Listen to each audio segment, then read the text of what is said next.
আখিরাতের কথা মাথায় রেখে আজ কিছু প্রয়োজনীয় কথাগুলো শুনে যান।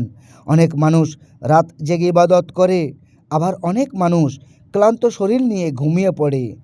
কিন্তু ঘুমাবার আগে যদি এই ৩টি কাজ করে ঘুমান, তাহলে হয়তো মহান আল্লাহ তাআলা আপনাকে লাইলাতুল কদরের বরকত দিতে পারেন। প্রথম যে কাজটি করবেন, ঘুমানোর আগে ২ রাকাত নফল নামাজ পড়ে নিন। এই ২ রাকাত নামাজেই আল্লাহ তাআলার কাছে কান্না করে বলুন, হে আল্লাহ, আপনিই তো আমার রব, আপনিই তো আমার সব।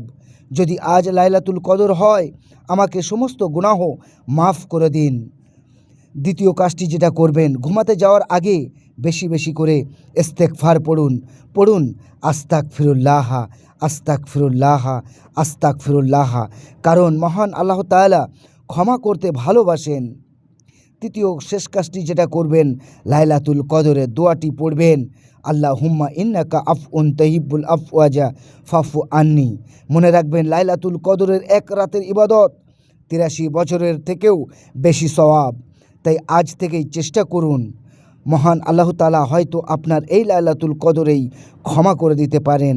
রমজানের শেষ দশকে এই ৩টি আমল করে ঘুমাতে যান, আর এই কথাগুলো সমস্ত মুসলমানের ঘরে ঘরে শেয়ার করে পৌঁছে দিন।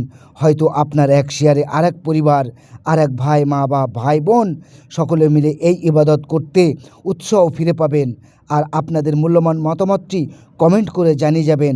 আর যারা আমার চ্যানেলে নতুন রয়েছেন, তারা অবশ্যই চ্যানেলটি সাবস্ক্রাইব করে পাশে থাকবেন।